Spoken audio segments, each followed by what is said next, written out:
Hey you fours, welcome to Tuesday. So we're going to go through our I can statement and talk about what strategies we've been using over the last week or so. So our I can statement is, I can use a variety of strategies to know my multiplication and division facts to 10 times 10. And just like yesterday, we were looking at the different strategies that we now know and also the new strategy that we're learning this week. So we know that we can be using our doubling when we're timesing a number by 2. We know that we can be halving when we're dividing a number by 2. We also know that we can use our skip counting to be able to work out a multiplication problem, and also repeated addition.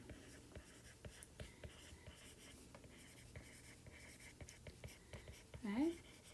And now this week, what we've been looking at is this big word here, arrays.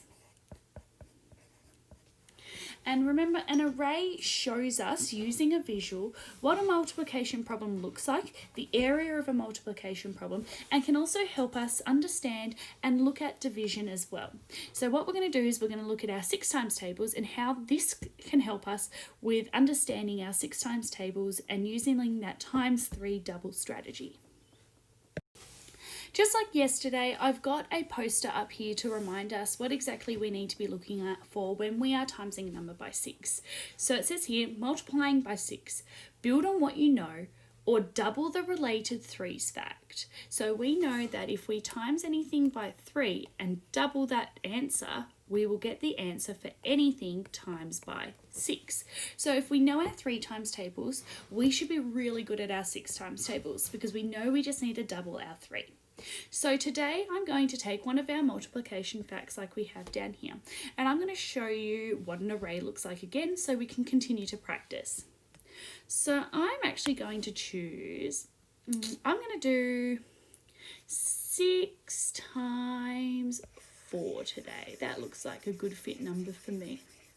So I'm going to go 6 times 4.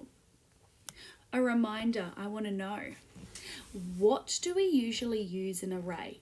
There's something that starts with an R and something that starts with a C that we need to create an array. I'm going to give you 10 seconds of thinking time to have a go.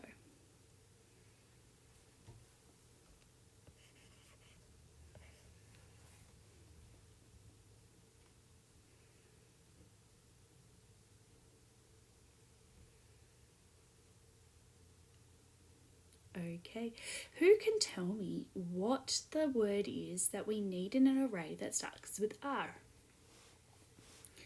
If you said the word row or rows, you are correct. We need rows in order to understand what an array could look like.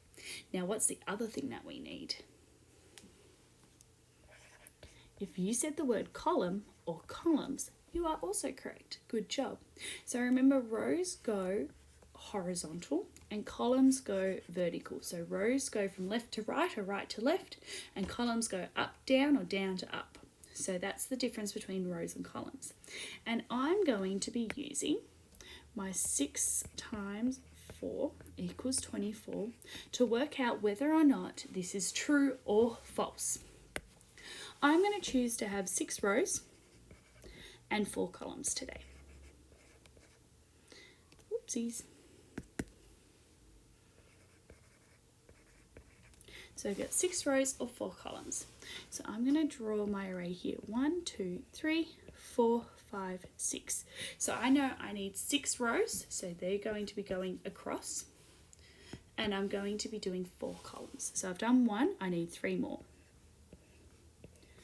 Notice how I'm being very careful and making sure each part of my array is in line with the other rows. So here I've got 6 rows and 4 columns, and let's check whether that equals 24. Let's see if this multiplication fact is true. I'm going to do something different today where I'm actually going to look at the groups of 3 that we've been talking about and seeing if this is correct.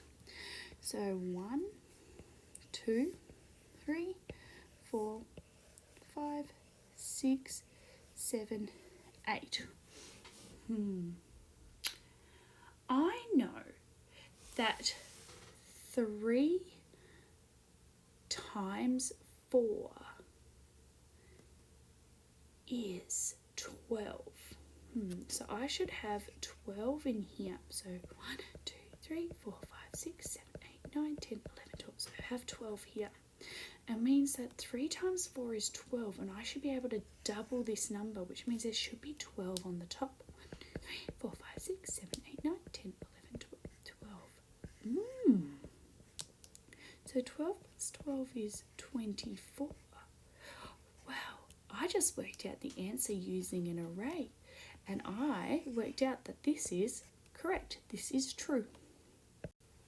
Just like yesterday, your job is to work out whether or not the multiplication and division problems are true or false, and then explain your thinking using an array, or repeated addition, or skip counting, or sometimes you might be able to even use your doubling and halving with multiplying by 2 and dividing by 2.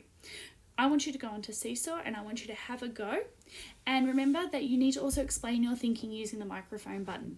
I will be sending back responses if there is no explanation. Part of being a great mathematician is being able to explain yourself and explain your thinking.